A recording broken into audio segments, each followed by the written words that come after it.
Ladies and gentlemen, let's give a warm welcome to the great Regional Vice President, Sir Dean Tarrolly. What's up, Mr. T?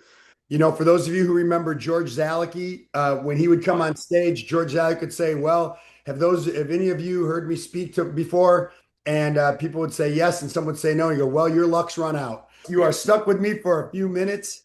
But I'm happy to be here, you guys. So it's interesting. Let me start where I always start when it is my month to be on Al's call. I don't take these calls for granted. I think that Al doing these calls for all these different teams and all these different people, for you guys to have a forum or a platform um, to get better. And I think one of the things that's probably missing, by the way, not just in business but in life, is a real true sense of mentorship, like a player coach, right? Somebody who's kind of gone through. It could be work, it could be family, it could be any of those things. Someone who's there to kind of guide and step and direct with you, not at you. And when I talk about Al and you guys, I mean, shoot, I've done I've done a lot of these calls over the course of whatever it's been, probably 6 or 7 years or whatever it is. And we've covered a lot of territory. And what's so interesting. Almost everything that I can think of that I've ever brought up to go over with you guys, I know it applies to Al because he's done and taught and participated in that exact same way. So when you hear someone like Al Thomas talk to you guys about how many customers have you got? How many presentations have you done? I'm letting you know probably the very first person that he's asking that of is himself. And that's what leaders do. They lead by example. So Al, I have a lot of respect for you. I know we joke around a lot, but you are a foundational leader in ACN, and you have been for a long time. So on behalf of everybody that's on this call and that plugs into these calls and everything that you do, I'm grateful for your friendship and the leader that you are and the friend that you are to me. So thanks for everything that you do for us, man. And thanks for putting up with my voice, you guys. Now, look, by the way, Buddy Lee, I saw that you took the taco lady picture off behind your head. Just don't think I didn't notice. Don't think I didn't notice. But you guys are going to have to put up with my throat here for the next 15 or so minutes. So I was thinking about today, and it's funny because I just got off of a Zoom with Goldie, who's on here right now, and we're going through an overview with some people that she knows, a great couple. And here's what's crazy, you guys, is when we tell you that ACN, that our business, it really falls into the category of being a volunteer army. You're volunteering your time, effort, energy, resources, coachability. You're volunteering those things because just because you participate, it doesn't equate to winning, right? That's like the old participation trophy thing.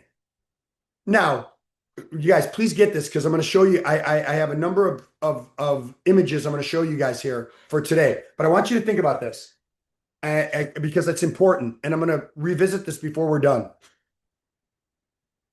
You can participate without winning. True? People can participate and not win, but they cannot win without participating. Like, you got to throw your hat in the ring, man. Like, you got to go out there and learn how to create some curiosity with people, right? You got to learn, the services. Now, do you have to learn all of them like the back of your hand? No, I tell people, find the one or two or three that maybe speak to you. Find the one or two or three that maybe catch your attention. You don't need to like be a master of all of them, know all of them, but really get a few of them down, like you know them like the back of your hand. Like you could be driving and have a conversation with someone about how to sign them up on one or two or three of the services. So you can participate without winning, but you cannot win without participating. And I think that is a very, very, very important thing. It's something that I've actually never said in 7 years, or however long it's been, Al, of doing this call. And it hit me like a ton of bricks. So I'm covering for Roxanne. I want to make sure that I give you guys something of value with the little window of time that I have with you. I'm already feeling guilty because my voice sounds like I'm going through puberty, breaking, right? So here's the thing.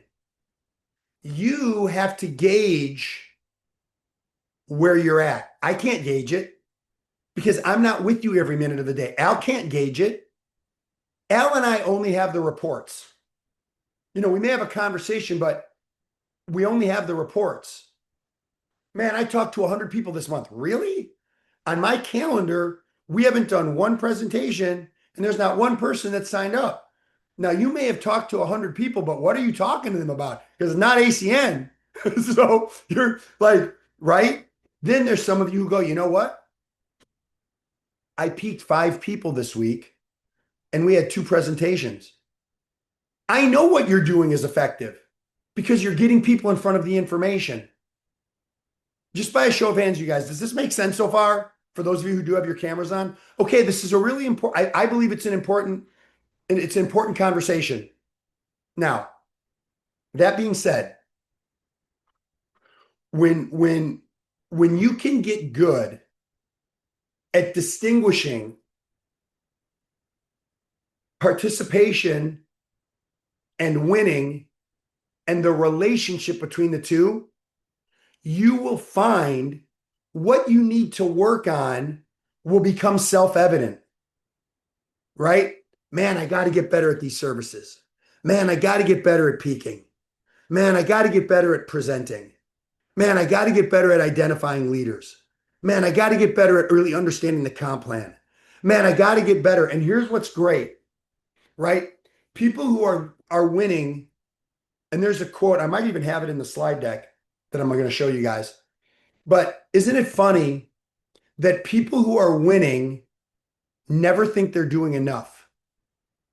And the people that aren't winning think they're doing so much. And why am I not getting the result? So that it doesn't come down to what it comes down to is the actual action that's being taken. When you have a leader that's out there working and they feel like they're not doing enough, how many of you would like someone like that on your team? The easiest way to get someone like that on your team is to be the person that you're looking for. Be the person that you want to recruit. Be the person that you want on your team. Be that person. Because if you become that person, I'm letting you know you will attract that person. And then the law of attraction takes over. And now people are wanting to hear about what you're doing, not because of what you're doing, because of who you are doing what you're doing. It's a different, right? So it's not like you have to go out and show people that you're working. It's who you're being during that, because when you talk to someone, you may not be presenting to another person, but because you have 3 presentations set up later in the day, you're confident. You're in the red zone. You like people are attracted to what you're doing and they're naturally going to want to know. Are you prepared when that day comes up? It's an important point because if you are, chances are you're going to have a presentation or you're going to have a new business partner because you were the right person when the intersection of opportunity and individual came across your path. So let me show you guys something. Let's check out Mr. Thomas's PowerPoint for November 25th, 2025. Here goes. So I just thought it was a cool number seeing 11/25/25. I thought that is the date today, right? I didn't get that wrong. Yeah, okay, cool. 11/25/25. Okay, cool. Here goes. Check this first one out, you guys. Screenshot it if you want. If you don't, I don't care. It doesn't make a difference to me, but I do want to talk about it. Lazy people do a little work and think they should be winning. Winners work as hard as possible and still worry if they're being lazy. Let me say it. By the way, that caught Mr. Thomas's attention. Lazy people do a little work and think that I talked to someone, right? Like you guys, I remember a story. So when we had our office in Southern California, I would see people like waiting to come into the room. And I'd be like, hey man, good to see you. You too. And I go, you guys, I can't make this up. I can't make this up. I go, hey man, good to see you. And they're like, hey, you too. I'm like, how's it going? And they go, I'm here. Well, I hope you're here. I'm looking at you. Otherwise, I'm drunk. Yeah, you're here. That's the best you got. You're here, right? So showing up does not equate to winning, but to win, you got to show up, right? So lazy people do a little work and think they should be winning. Winners work as hard as possible and still worry if they're being lazy. Next. I love this. A lot of good things don't get made because of too much thinking. How many of us have gotten stuck trying to take some action? Are they going to like it? What if we have a conversation? I have to pick up the kids. This person seemed like a really great person at the Starbucks I was at, blah, blah, blah. But we don't take action because we're overthinking. Well, what if they say? What if they say yes? What if they say no? What if they like it? What if they don't? Who cares? Just put them in front of the information. Watch what happens. A lot of good things don't get made because of too much thinking. How about this? Think a little less, do a little more. A little less thinking and a little more doing. Watch where you end up. So you guys want the next one? You want the next one? Here goes. Optimism is like a muscle that gets stronger with use, right? So you have a choice to be optimistic, right? You guys, one of the definitions of a leader is your world is falling apart around you. Someone doesn't show up for the meeting. A person cancels their position. Someone decides not to be a customer. What's your attitude? Did that ruin your day? Come on. Now, look, I don't care if those things happen and it messes up your minute or maybe even 10 minutes, maybe even an hour, but that is it. Move on. You guys, how many people are still worried about that person that they peaked 3 years ago? Oh my gosh, guys, don't get that confused. I'm not saying don't circle back to them. I'm saying don't wait on them. And that's a big difference. And a lot of times people will wait. Man, when this person signs up, I talked to someone, I did my ACN requirement. Well, hang on. That's not the way this works. Optimism is like a muscle that gets stronger with use. So that simply means when you do come across those challenges, which are inevitable because of doing something great requires a challenge, otherwise it wouldn't be great. Your job is to be optimistic no matter what. You can be upset. You can be a little bit of a setback. Take it in, scream in the pillow, move on. Let's go change the world. Be intentional, be bold, be optimistic, and be humble. So let's talk about each one of these things. Be intentional. So look, I'm not saying that when you go to the grocery store that you're supposed to act like the Terminator trying to like find someone in every aisle to go attack. That is not being intentional. What being intentional means is you have a goal that you are working and stepping and striding towards every single day. That you are intentional with your actions, right? That you are ready when that conversation comes up. Be bold. You guys, don't be timid about ACN. We're going to launch online banking, home and auto insurance, and we're in the middle of the biggest health insurance crisis that the country's seen. With the ending of the subsidies of the Affordable Care Act, even if they get extended, they're going to be changed and altered, and people need a solution. Like, be bold about that. Obviously, you guys, I just covered being optimistic. Man, being optimistic is the genius of success, I believe. And then lastly, it's be humble.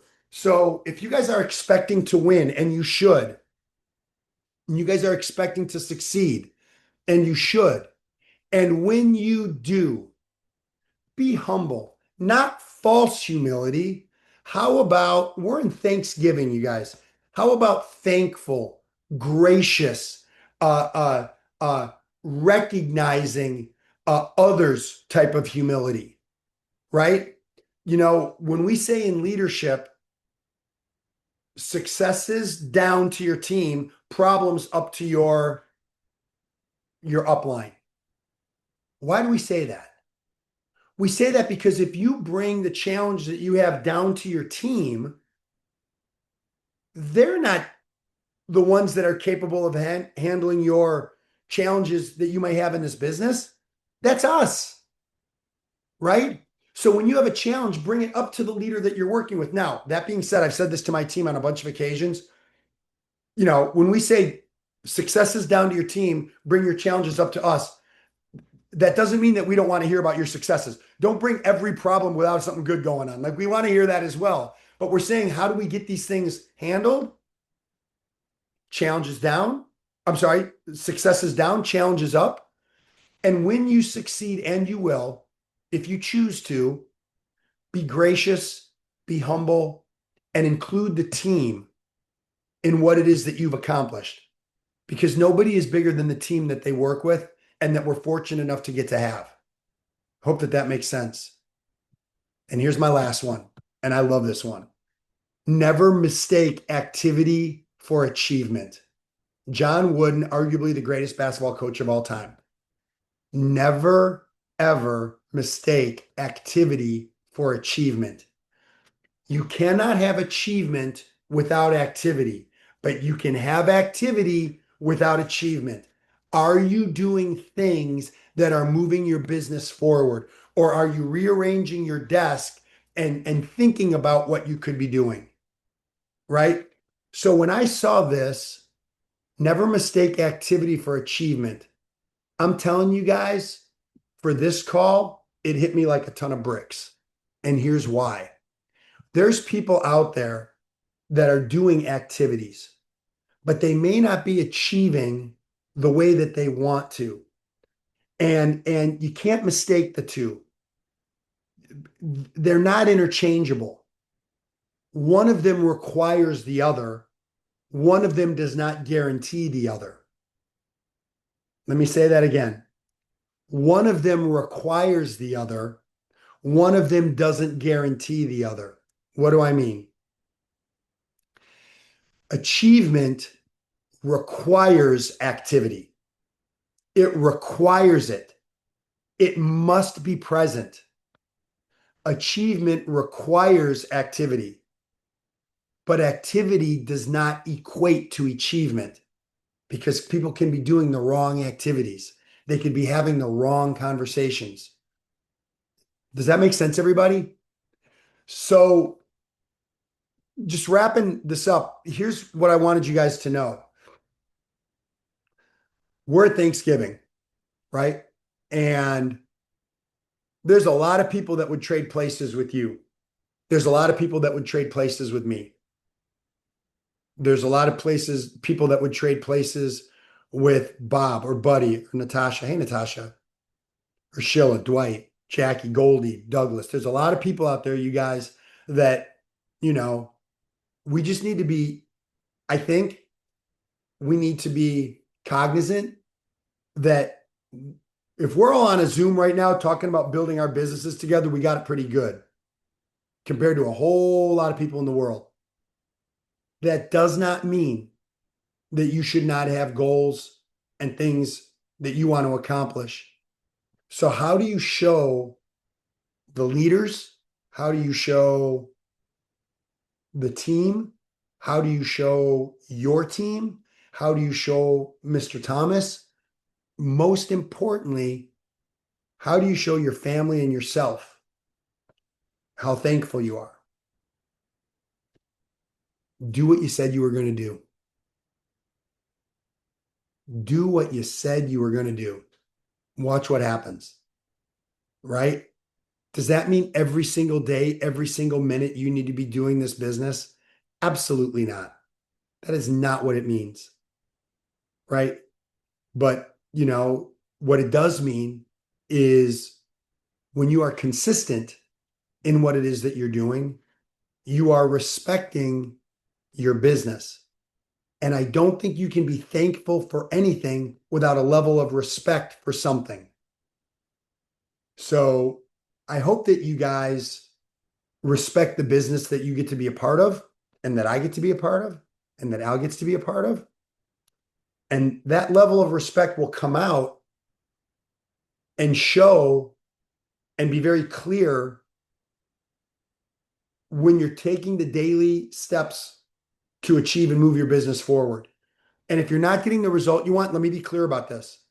If you're not getting the result that you want, but you're taking activity, you are a huge step ahead of everybody who doesn't. A huge step, because we can work with someone who's taking activity, getting somebody off the couch. I can't do that for you. Al can't do that for you. Your reason why will do that for you. Why you decided to do this business will do that for you. But remember that there's a lot of people out there that would trade places with every single one of us. All the challenges and problems and things that you might be going on in your life and in my life, all those things, someone would gladly trade what they're dealing with for yours. And I would ask you to be mindful of that. And, this week, you guys, football, turkey, family, I want to wish you and all of your families a really, really, really happy Thanksgiving. I'm grateful to be able to, share these little windows of time with you guys. I'm grateful for the company. I'm grateful for the leadership. There's friends that I've made on this call and in my team and in this business that I would have never met if it wasn't for this company. So I am extremely grateful. At this time. So, Al, I'll turn it back over to you. I hope that impacted at least one person with one thing. And thanks for putting up with my voice. And I'll turn it back over to you.